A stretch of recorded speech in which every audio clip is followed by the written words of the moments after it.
बूढ़े गिद्ध की सलाह। एक बार गिद्धों वल्चर्स का झुंड उड़ता उड़ता एक टापू पर जा पहुंचा। टापू समुद्र के बीचों बीच स्थित था। वहां ढेर सारी मछलियां, मेढक और समुद्री जीव थे। इस प्रकार गिद्धों को वहां खाने पीने को कोई कमी नहीं थी। सबसे अच्छी बात यह थी कि वहां गिद्धों का शिकार करने वाला कोई जंगली जानवर नहीं था। गिद्ध वहां बहुत खुश थे। इतना आराम का जीवन उन्होंने पहले देखा नहीं था। उस झुंड में अधिकांश गिद्ध युवा थे। वे सोचने लगे कि अब जीवन भर इसी टापू पर रहना है, यहाँ से कहीं नहीं जाना, क्योंकि इतना आरामदायक जीवन कहीं नहीं मिलेगा। लेकिन उन सब के बीच में एक बूढ़ा गिद्ध भी था। वह जब युवा गिद्धों को देखता तो चिंता में पड़ जाता।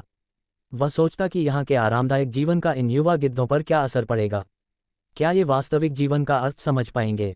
यहाँ इनके सामने किसी प्रकार की चुनौती नहीं है। ऐसे में जब कभी मुसीबत इनके सामने आ गई तो ये कैसे उसका मुकाबला करेंगे?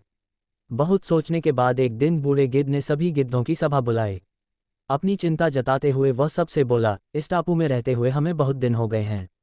मेरे विचार से अब हमें वापस उसी जंगल में चलना चाहिए जहाँ से हम आए हैं। यहाँ हम बिना चुनौती का जीवन जी रहे हैं। ऐसे में हम कभी भी मुसीबत के लिए तैयार नहीं हो पाएंगे। युवा गिद्धों ने उसकी बात सुनकर भी अनसुनी कर दी।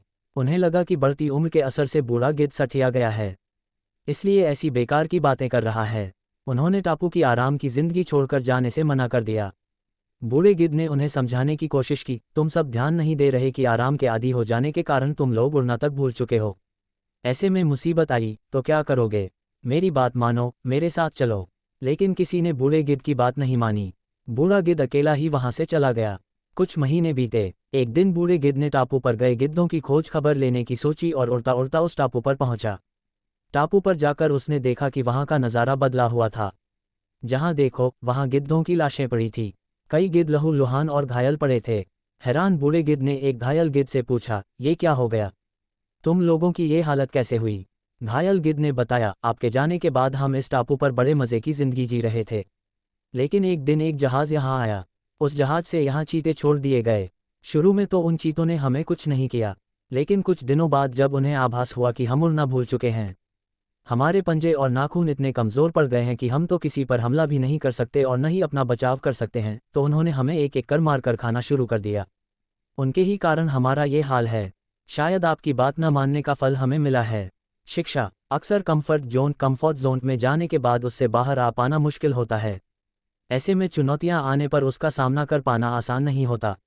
इसलिए कभी भी कंफर्ट जोन में जाकर खुश न हो जाएं। खुद को हमेशा चैलेंज देते रहे और मुसीबत के लिए तैयार रहें। तब आप चुनौती का सामना करते रहेंगे, आगे बढ़ते रहेंगे। तारांकन बुक्स। शिक्षा शिक्षक शिक्षार्थी बुक्स तारांकन।